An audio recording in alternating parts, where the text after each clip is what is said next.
कारण हो सकता है? तो कहा कि लक्ष्मी का अपहरण हो सकता है, सरस्वती का अपहरण कोई नहीं कर सकता।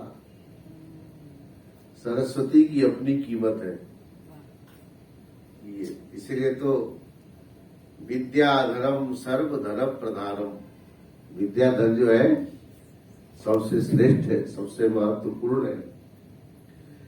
और सा विद्या या विमुक्त विद्या वह है जो मुक्ति प्रदान करे। इसलिए कला आदि को भी नाम दे दिया विद्या, लेकिन उसको कह दिया अपरा विद्या। और परा यया तद अक्षरम अधिगम्यते, जिससे अक्षर का बोध हो, परमात्मा का बोध हो। तो ऐसा नहीं कि सरकारी सिद्धों को ज्ञान हो गया तो और लोग वंचित रह जाएंगे, तो वे भी फिर पाणिनि जी के व्याकरण पढ़े। और संस्कृत भाषा का तो एक अपना वैभव है, ऐश्वर्य है, जिससे हमें नामी संस्कृत, संस्कृत का मतलब है परिमार्जित, संस्कारित। संस्कृत भाषा जो नाम पड़ा है ना, तो संस्कृत का मतलब होता है परिमार्जित। परिमार्जित का मतलब भी संस्कारित। एक भी शब्द अनर्थक नहीं होता। और भाषा में तो आप बहुत सारे ऐसे शब्द बोल जाते हैं जिसका अर्थ नहीं होता, लेकिन संस्कृत में बिना अर्थ के कोई भी शब्द प्रयुक्त नहीं होते, प्रयोग नहीं किए जाते। एक तो इसकी विशेषता ये है। दूसरे, प्रत्येक वर्णों के उच्चारण करने के लिए संस्कृत का ठीक ठीक उच्चारण यदि करें तो हमारे पूरे मुंह का जो एक्सरसाइज है ना, अपने आप ठीक से होता है। और परापश्यंती, मध्यमा आदि जो वाणी के 4 चरण बताए, इन सब की भी आराधना संस्कृत भाषा से हो जाती है, जो अन्य भाषाओं में संभव नहीं है। इसलिए इसको देववाणी बोलते हैं। जो देवता लोग बोलते हैं अथवा देव परमात्मा को प्राप्त कराने वाली वाणी होने के कारण संस्कृत भाषा देववाणी इसका नाम दिया। आजकल जिस संस्कृत के नाम से लोग बोलते हैं कि हमें ये समझ में नहीं आता पढ़ने में, कारण है इतने जब 3 दिन आजादी के अमृत महोत्सव में क्या बात चली, शिक्षा आदि के ऊपर प्रहार करके ही पूरे सिस्टम को चेंज किया जाता है।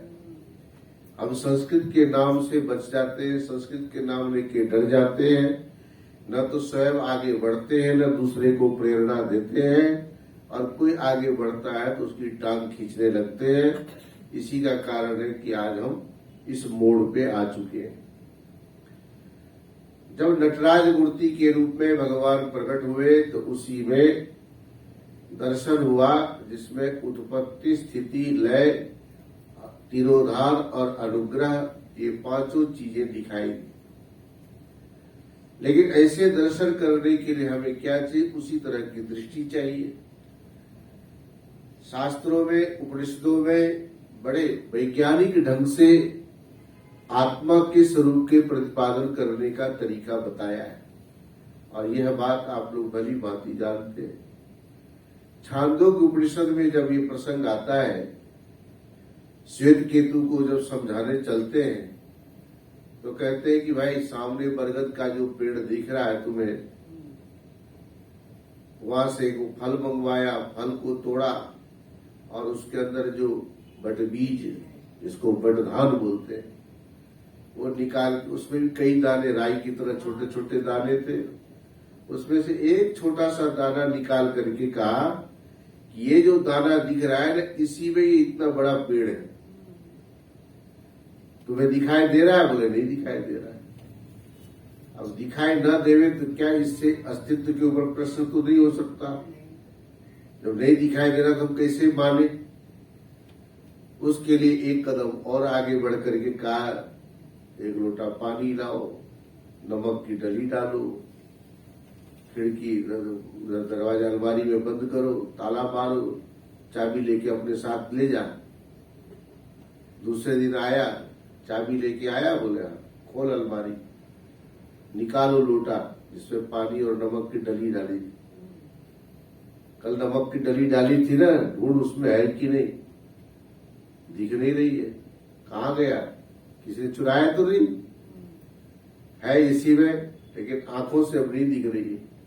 जो डली कल डालते समय आंखों से दिख रही थी, हाथ से छू के पता भी चल रहा था ये नमक की डली है, अब वही पानी में घुल जाने से न तो छूने का विषय रह गया न दिखने का विषय रह गया। और है इसमें ये भी पक्का है, लेकिन उसको जानना है तो क्या करना पड़ेगा? जीवा से चखना पड़ेगा। जीवा से चखने से भी क्या ऊपर का पानी केवल नमकीन वाला है? ऐसा नहीं, एक एक कण में पूरा नमक व्याप्त हो चुका है। जहां से भी चखा जाएगा नमक का बोध उसको होगा। उस नमक के डली को पानी में डालने के बाद, घुल जाने के बाद यदि जानना है, देखना है, तो उसका एक ही तरीका है कि जीवा से पता चलेगा। इसी प्रकार से उस बट बीज को जमीन में बोएंगे, अंकुरित होगा, पौधा निकलेगा, पेड़ बड़ा होगा। कभी कभी आप लोग नहीं कभी बोलते होंगे, अरे अपने सामने ये पेड़ लगा था, देखो कितना बड़ा हो गया, अरे कितना छोटा था अब इतना बड़ा हो गया। वो भी तो आपको बोलेगा, आप भी तो मेरी तरह ही छोटे रहे होंगे, आज आप बड़े हो गए। तो बरगद के पेड़ में, जो कलकत्ता आदि में है बोटेनिकल गार्डन बोलते, उसके जो शाखा प्रशाखा है इतने फैल गई कि उसमें से असली मूल कौन सा है पता नहीं चल रहा है। ऐसे उस परमात्मा मूल बन करके और इतने प्रजाति के रूप में फैल गए कि आज इसके ना आदि का पता चल रहा है ना अंत का पता चल रहा है। और इसी के माध्यम से हमें उस पुरुषोत्तम को जानना है। जानने के साधन हमारे पास भगवान ने दिया, तो वह है सबसे बढ़िया मन। मन और वाणी का विषय नहीं है भी शास्त्र कह रहा है। और मनसा एव अनुद्रष्टव्यम, मनसा एव इदम अवाप्तव्यम, यह भी श्रुति कह रही है। और न यन मनसा मनुते, अथवा न तत्र चक्षुर गच्छति, न बाग गच्छति, नो मनो न विदुमो न बीजानीमो। फिर कैसे बात बनेगी? तो कहते हैं ये मन भगवान ने जो दिया है, इस मन में आप चाहो तो संसार को बसा लो, और इसी मन से आप चाहो तो परमात्मा को भी जान लो। परमात्मा को जानने के लिए उनकी कृपा के बिना संभव नहीं है। उदाहरण देते हैं कि जैसे भगवान सूर्य है, सूर्य भी विष्णु के ही रूप है। और उसमें जो श्लोक नहीं पढ़ते सूर्य की स्तुति में, नमः सवित्रे जगदेक चक्षुषे, जगत प्रसूते स्थिति नाश हेतवे, त्रयी मयायै त्रिगुणात्म धारिणे, विरिंची नारायण शंकर आत्मने। शंकर आत्मने ब्रह्मा विष्णु शंकर आदि के रूप माने गए। सूयते सचराचरम, जगत प्रसूते, सबको उत्पन्न करने वाले होने के कारण उनको सूर्य बोलते हैं। नवः सवित्रे, ऐसे सविता किरणों को धारण करने वाले, जो सवित्री है, चतुर्थी में सवित्रे बन जाता है। जो जगत मात्र के एक चक्षु है, नेत्र है, जिनके प्रकाश से ही समस्त प्राणी अपने आंखों के द्वारा पदार्थों का ज्ञान कर पाते हैं। जगत प्रसूते स्थिति नाश हेतवे, जगत को उत्पन्न करना, जगत को चलाना, जगत का विनाश संहार होना, तीनों कार्य जिनके द्वारा होता है उनको सूर्य बोलते हैं। अब ये सूर्य डायरेक्ट घास आदि के ऊपर पड़े तो घास के पुष्टि का कारण, लेकिन उसी सूर्य की किरणें सूर्यकांत मणि अथवा जो उन्नतोदर कांच होता है ना, कॉन्वेक्स लेंस क्या बोलते हैं, उसके ऊपर आरूढ़ होकर के, और वह जब सूर्य की किरण घास पे पड़ेगी तो घास को जला देगी। सीधे पड़ने से घास की हरियाली के कारण, अथवा किसी पेड़ के नीचे लगी हो घास और वहां सूर्य की किरणें न पड़े तो भी वो घास पनप नहीं पाती। इससे सुस्पष्ट होता है कि घास को पुष्टि प्रदान करने वाले सूर्य ही है, वो पड़ना चाहिए डायरेक्ट। तो जिस सूर्य के द्वारा घास का संवर्धन भी होता है देखने को मिला, और वही सूर्य पुष्टि का कारण भी है, और वही सूर्य संहार का भी कारण है। लेकिन संहार के कारण कब बनते हैं? जब कांच के ऊपर उपारूढ़ होकर के घास के ऊपर पड़े तब वो उस घास को जला देते हैं। जिस मन से संसार का व्यवहार चलता है उसी मन में परमात्मा को भी लाना है। जहां मन की पहुंच नहीं है उसी मन से वहां पहुंचना भी है। तो मन से कैसे पहुंचना है? अन्य धर्म संप्रदायों की तरह तो नहीं पहुंचना है। बोलते हैं कि आप बस थोड़ा सा प्रेयर करो, हमारे गॉड आपके वहां आएंगे, दरवाजा खटखटाएंगे और आपको जो है ना हमारे गॉड का दर्शन हो जाएगा। अपने यहाँ बोलते कि भाई भगवान कहीं दूर हो तो उनको भी आने में टाइम लग सकता है, हम यदि भगवान से दूर हो तो हमें जाने में टाइम लग सकता है। यहाँ तो आने और जाने का खेल ही नहीं है। जहां जैसे बैठे हो, ध्यान निर्मथनाभ्यासा पाशम दहति पंडित।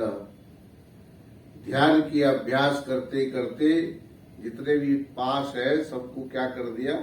समाप्त कर दिया। वही के वही बैठे बैठे ही दर्शन होना है, बस याद करने की देरी है। इसलिए श्रुति कहती है यवे वैशव वृणते तस्यैष विवृणते तनुम स्वाम। जिसने इसका एक बार अपने जीवन में वर्ण कर लिया उसका वर्ण परमात्मा स्वयं कर लेता है। आज जो भी शास्त्र को पढ़ रहे हैं वहां जब नमक की डली नहीं दिखी तो चखने से पहले गुरु बोलते हैं श्वेत केतु को कि हे सौम्य श्रद्धस्व, श्रद्धा करो, इसी में है वो। श्रद्धा का मतलब विश्वास करो। ये जो श्रद्धा का जो फल है, अभी तैत्तिरीय उपनिषद का स्वाध्याय भी चल रहा है, उसमें एक जगह टिप्पणी में पढ़ा कि श्रद्धातिशय संभवात फलातिशय। जब श्रद्धा की अतिशयता होती है तो फल भी अधिक मिलता है।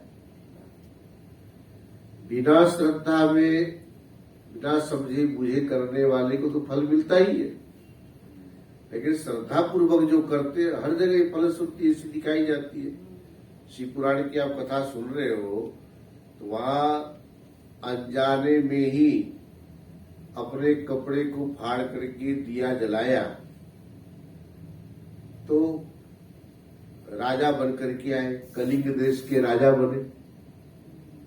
और बाद में जब जानबूझ करके सर्वत्र दिया जलाने का नियम बनाया तो कुबेर पद की प्राप्ति हो। कुबेर जो बने वो दीपक दान से ही कुबेर पद की प्राप्ति हुई। इसलिए दिया जलाना मतलब कुबेर बनने के समान है। तभी लोग कार्तिक महीने में दीपदान आदि बहुत करते हैं, और हर जगह दिया जलाने का मतलब है समृद्धि का प्रतीक। लोग समझते दिया क्यों जलाते हैं, तो है ही, साक्षी रूप भी है और समृद्धि के प्रतीक है वो, इसलिए दिया जलाया जाता है। वहां केवल उसका पूर्व जन्म में नाम गुण निधि था, और नाम था केवल गुण निधि था, वो अवगुणों का ही खजाना था। कभी कोई अच्छा काम नहीं किया, पत्नी को दुखी किया, माँ बाप को दुखी किया, बाप पिता ने निकाल दिया। सोमदत्त ने घर से जब निकल गया तो भूखे मरने लगा, माँ का लाडला था, कौन खिलाएगा। तो गांव से बाहर शिवालय था, वहां उस दिन पूजा हो रही थी, लोग गांव वाले मिलकर पूजा कर रहे थे। वो रात्रि में जब ये लोग सो जाएंगे या चले जाएंगे तब प्रसाद खा लूंगा करके पूजा देखता रहा। सवेरे का निकला हुआ था, घर का कुछ खाया नहीं था, दिन भर अनजाने में व्रत भी हो गया और पूरे मनोयोग से प्रसाद के लालच में पूजन भी देखा। तब सब सो गए, तब वो मंदिर में पहुंचा तो जो दिया था वो उसके जो वो थे ज्वाला बहुत धीमी थी, तो उससे प्रसाद आदि देखने में उसको दिक्कत हो रही थी। इसलिए उसने अपने कपड़ा फाड़ करके और बत्ती को थोड़ा तेज बनाया, उससे फिर उसको पूरी चीज दिखाई दिया तो उठा के ले जाने लगा और उसके पैर के ठोकर से कोई सोया हुआ व्यक्ति उठ गया, चोर चोर करके उसको इतना मारा लोगों ने, वो मर गया। मरते ही वो फिर उस थोड़े से दिया जलाने के पुण्य के प्रताप से कलिंग देश का राजा बना। वहां यमदूत और शिवदूत में बड़ा संवाद हुआ है, शिव पुराण कथा में आता है ये सब। और फिर जो है उसको पूर्व जन्म की स्मृति थी कि थोड़े से दीप दान करने से, दिया की बत्ती बढ़ाने से हमें इतना पुण्य मिला, अब तो राजा ही बन गया। तो जो आप आजादी के अमृत महोत्सव में नहीं सुन रहे थे, किसी भी चीज को आगे ले जाने के लिए राज्याश्रय की आवश्यकता होती है। जब राजा धर्मात्मा हो तो उस देश में धर्म का प्रचार आसानी से कर सकते हैं। तो उसने फिर नियम बना दिया, ढिंढोरा पिटवा दिया, सर्वत्र घोषणा कर दी, कोई भी ऐसा मंदिर दीपदान के बिना न रहे, सर्वत्र दिया जलाया जाए, उसकी व्यवस्था सुनिश्चित करें। जो नहीं जलाएगा वो हमारे दंड के भागी बनेगा। और उस पुण्य के प्रताप से धर्म के मार्ग में चलना, और उससे भी ज्यादा पुण्य मिलता है चलाना। कई बार तो हम लोग सोचते ना अपना काम करो दूसरा भाड़ में जाए, क्या करना है, लेकिन ऐसा नहीं है। हो सके कोशिश करो, थोड़ा अपमानित भी होना पड़े कोई बात नहीं, उसके कल्याण के लिए कर रहे हैं ना, हमारा तो कोई स्वार्थ है नहीं। अपने स्वार्थ के लिए तो एक बात भी कोई कहे तो बहुत बुरे लगता है। निस्वार्थ भाव में उसका कल्याण होगा, मानेगा तो ठीक, नहीं मानेगा तो ठीक, बताने में क्या हर्ज है। उसी पुण्य के प्रताप से अब जो है इस बार अलकापति यक्षराज कुबेर बने और भगवान शंकर ने उनको अपना सखा बनाया। और शिव जी ने कहा भाई लोग मेरी पूजा आराधना करेंगे, उसका जो फल है वो तुम प्रदान करोगे मेरे कहने से। जैसे शिव जी अपने पास कुछ नहीं रखते और बगल में जो अलकापति बैठे हैं कुबेर जी, उनको केवल इशारा कर देते हैं तो उनकी आराधना करने वाले मालो माल हो जाते हैं। ये सब पुराणों की कथा है। तो भगवान की आराधना करने, तो ये जो हमारा मन है, इस मन में जैसे सूर्यकांत मणि के ऊपर आरूढ़ होकर के सूर्य की किरणों से जैसे घास को जला देते हैं, वैसे ही जब भगवान की कृपा हो और जब स्वयं इस मन में प्रकट होते हैं तो वहां हमें अपने स्वरूप का ज्ञान हो जाता है। उससे पहले जब तक स्वयं हम प्रयास करते रहे और भगवत कृपा संभव न हो, तब तक व्यक्ति को अधूरापन ही महसूस होता है। इसलिए पुरुषार्थ के साथ साथ भगवत कृपा बहुत ही जरूरी है। उसी भगवत कृपा प्राप्ति के लिए जो निर्गुण निराकार होते हुए संसार के मूल बनकर के आया और बोले जो मुझ मूल को जानेगा उसके लिए संसार निर्मूल हो जाएगा। संसार के उन्मूलन निर्मूलन के लिए उस मूल को जानना है। कैसे जानना है, क्या क्या और भी करना है, ये सब फिर विचार कल करेंगे। हरिओम।